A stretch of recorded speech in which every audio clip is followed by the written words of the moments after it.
What's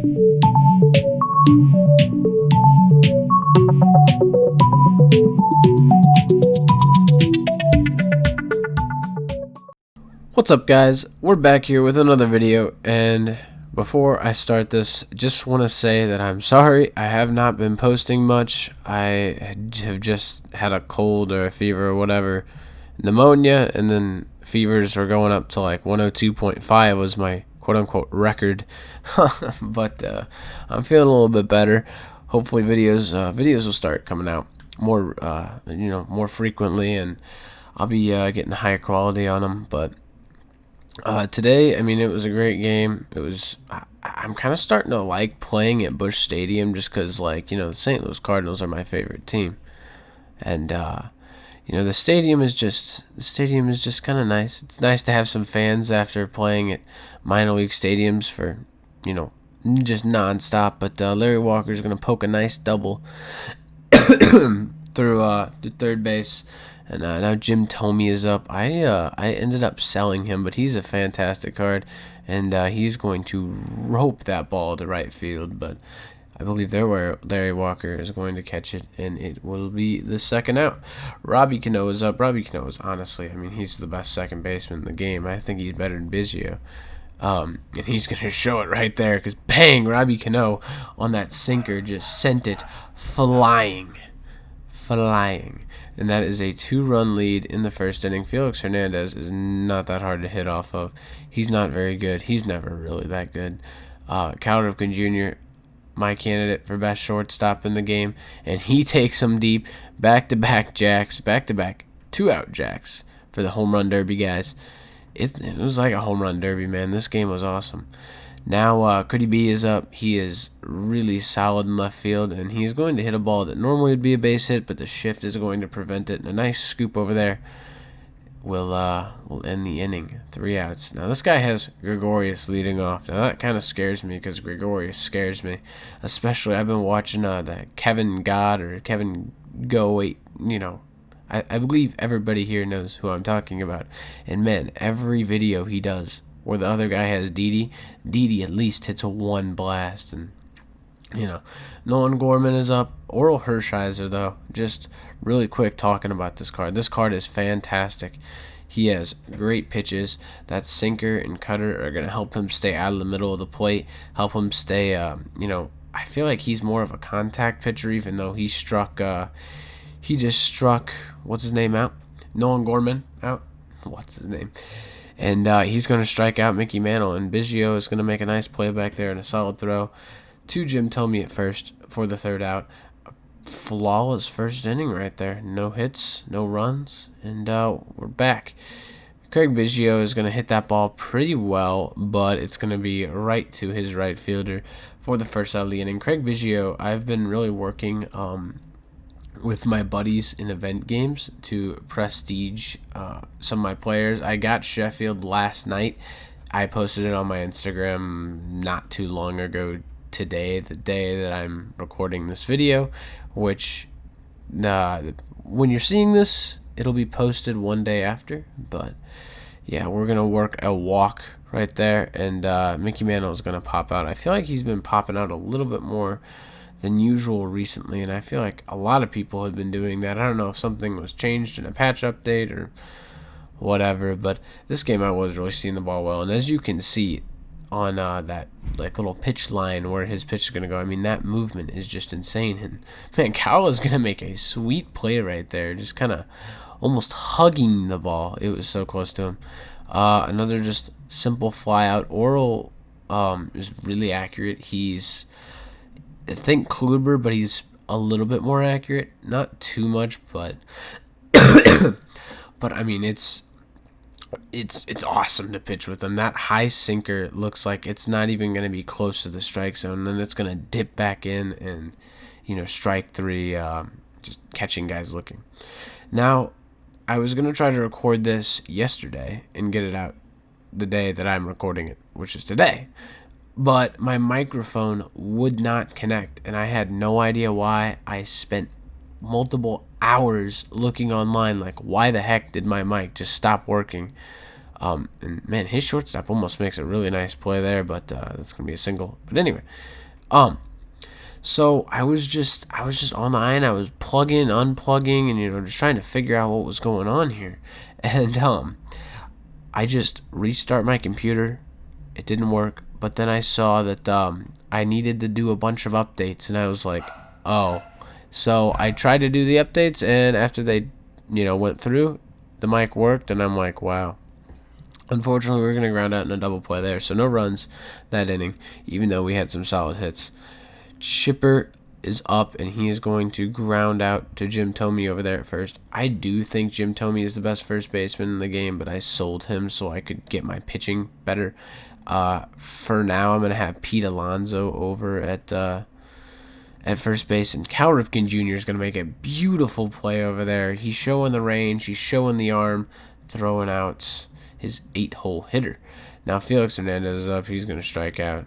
That's an easy strikeout, and that is 3 outs going into the top of the 4th. Cody Bellinger is going to lead it off, and he's going to get a little like BS inside changeup hit. But you know what? That's fine. 82 speed is really nice after I prestiged him. It's a lot better than 79. Well, it's not a lot better, but it seems a lot better. It's cooler. Biggio, I'm really excited to prestige because his 79 power against righties is going to go to 82, which is going to break the 80 power threshold for the perfect fly ball, which is just nice. And Sheffield, it's not a perfect fly ball, but that thing was absolutely murdered. And that is going to be a bomb. That is going to put me up 5-0. But anyway, what I was saying. Biggio is going to hit that 80 power threshold, and he's also going to have 93 speed, 93 stealing. So you're basically going to be stealing him every time. You're going to be stealing second unless it's Matt Wieters behind the plate. You just have to make sure you get a really good jump. Mickey Mantle's going to go the other way.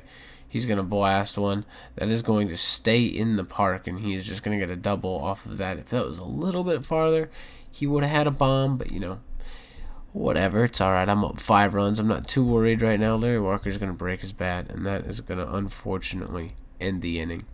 And, Larry Walker, though, has been fantastic, and I'm really close to prestiging him. He is just, he's just fantastic in the field. His arm is super strong and super accurate, so he's going to be gunning people out. And as I say that, I leave a sinker right over the plate with Didi, and Didi is just going to smack it over right in the batter's eye. That's just my fault. That's not even Oral Hershiser's fault. And this guy is going to replay it and be super salty. So, I don't know why, because you're still down 5-ish. Now he's still down 4 runs, and it's like I don't know. He's been shut down ever since that hit, and that was just like, you can't really say a hung sinker, but that thing was not in its spot. If you do miss your spots with Oral, his movement will get you out of it sometimes, but you really need to dot those corners because he does not throw very hard. But prestiging him will help you with that, get that velocity a little bit higher. We're going to get a nice ground out right there, and that is going to be the second out of the inning, and his Larry Walker is going to line out to my Larry Walker, which is pretty nice. That is going to be the third out. That's going to end the 4th inning, and now we have Jim Thome up, and now we have Cano right after him, so got some two lefty power bats. Jim Thome is going to foul that one off there.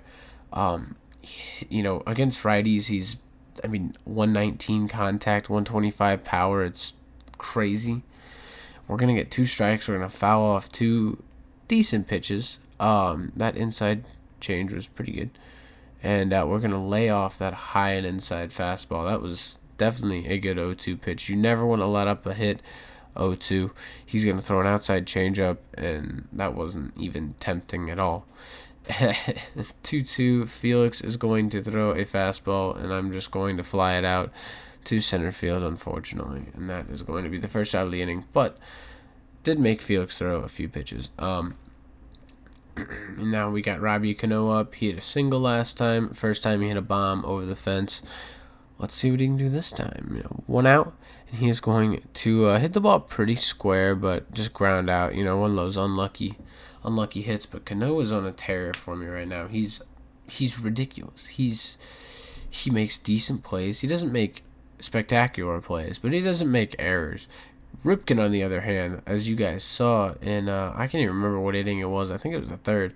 He made that beautiful play, showing the range up behind the pitcher, and he just makes every single play in the field, and it is ridiculous. Dylan Carlson's up. Orel Hershiser is going to throw a curveball that should have been hit to the moon, because if you drop your PCI down there, that thing is gone with any player. Cody Bellinger is going to be late on that inside sinker. That inside sinker is honestly a really great pitch for opposite-handed hitters, because instead of having it doesn't really have a bunch of dropping movement, but it kind of almost looks like it's going to cut into the strike zone. Cut out of the strike zone, but then that two-seam movement brings it back and just kind of straightens it out, and it's just going to hit right there. You're going to get a lot of strikeouts looking. You're going to get a lot of jammed hits. Cody Bellinger hit that ball pretty hard, but right at the first baseman and a little bit over it, so the exit velo was not there. Craig Biggio is going to do the same thing, but to the other side of the infield. Little rollover. That is going to be the second out, unfortunately. And now Gary Sheffield's up. This man has been a beast in the games that I played with him prestiged. That fielding was the real thing at third base. Just bringing up that fielding, and the arm accuracy was a big thing, but the arm strength is nice too, just to gun out faster people. Orel's going to strike out to end the inning. No big deal. I'm still up by 4 runs, and Orel is pitching a gem. Hint, after you see this ball caught by Larry Walker, that is the 40th pitch, and I've gotten 1 out in the 6th inning. That's insane. This is the most efficient I've ever had a pitcher be in any game that I've ever played online. The next pitch, bang, 41st pitch, that's going to be the 2nd out in the 6th inning. Didi is scary. Such a good stance, such a good swing. His no doubt animations too are pretty good. He's going to poke one through the shift, and that is going to be one of his first hits of the game. But can't forget about that other one that Didi hit over the fence in the batter's eye. But I'm going to strike him out there to end the inning, no trouble. And Mickey Mantle is going to lead off and smoke a ball. Perfect, right at his shortstop. But just right at his shortstop, man. Mickey Mantle has not been doing super hot lately, but no big deal. Larry Walker is going to pop one up and, fly it out. I'll say that's a fly out. I don't know if I'm going to tear him down that much and give him a pop-up. Buster Posey, I put in for Jim Thome, because Thome is not good at all against lefties. But Posey didn't prove to be that much better, because he's just going to pop up straight through the pitcher, and kind of an uneventful inning, as you can see. Orel Hershiser has 46 pitches in the 7th. The 47th pitch, 1 out in the 7th. That's insane. He's just been so efficient and so amazing. And I pitched multiple games after this one with him. This guy, I will say, that pitch, you could have turned on there with Larry Walker, but he didn't. But anyway, games after this one that I played with Hershiser, he's pitched really well. He hasn't gone this efficient, but it's really hard to go this efficient. It's just, I don't know. 55 pitches was that? It's kind of hard for me to see, but Robbie Cano is going to have that nice play to end off the inning. He's going to square up. He's just going to smoke another ball, 101 miles an hour out of the pitcher's hand, and he's going to hit that even harder at the second baseman, but unfortunately, that is going to be right at the second baseman. Same thing, Cal Ripken Jr. is going to smack a ball, good squared up. You can't really see the contact result anymore, but I'm assuming that would have been good squared up, but right at the center fielder. But Cody Bellinger is not going to miss this one. He just smokes that over the fence. Left center, that's a bomb. I'm not even going to replay it. I don't know why I didn't replay it, because honestly, if I played this game again and I played this guy again, I probably would have replayed it, just since that Didi home run was kind of replayed. But, it's fine. Biggio is going to ground out to third. And that is going to be the end of the top of the 8th. And going into the bottom of the 8th, Orel has 55 pitches. Huh? Like, what? That's crazy. And he is going to have 56 pitches. And that is going to be the first out in the 8th. 1-2 count to Chipper Jones. This guy mashes, but he is going to take that sinker like I was talking about. Looks like it's going to be inside, but then it has that little two-seam action, and that is going to end up in the strike zone for strike 3. Biggio is going to ground out to Sheffield, and Sheffield is going to get in front of that ball and make a beautiful throw over to first. I feel like the fielding issues I was talking about, and speaking of Sheffield, I mean, this dude's raking right now. But anyway, the fielding issues I was talking about in previous videos where, I felt like, I don't use throwing meter, and I probably should since it's better, but, I felt like I've just been getting screwed over on a lot of double plays. I don't feel like that's really the case anymore, and Orel is going to bunt. I thought that was not really that bad, but I guess, that's going to be a double play. If he didn't bunt, if he just struck out, Sheffield would have scored there because Mickey Mantle is going to go to 3, and he is going to be safe. That 92 speed is insane, and I cannot wait to prestige him and get that 93 speed. And Larry Walker is going to hit a ball really well, but right around where his left fielder was, and that is going to be the end of the top of the 9th inning. Time to shut him down. Time to get him out with Orel Hershiser. A little doinky pop-up to Buster Posey over there at first. Buster Posey is really great if you have a left-handed first baseman. So let's say you got Tomey, you have Bellinger in, and this guy has Newhouser or, maybe Billy Wagner. Another pop-out right to Cano. But anyway, if they have a lefty pitcher and you really need that at-bat, put in Buster Posey. I have Buster Posey on my bench. I'll throw him in at first base. That gold defense over there is going to make every play that you ever need. Biggio's going to go wave at the clouds. I don't know what he was doing there, but he just didn't. He kind of ran past the ball after it landed. It was kind of not so good. That's going to be a sinker outside and walk Mickey Mantle. That's a great take by him.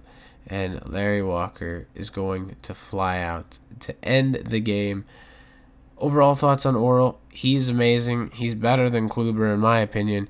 He's my best pitcher, my favorite pitcher right now. And yeah, thank you guys so much for watching, and have a great day. Peace.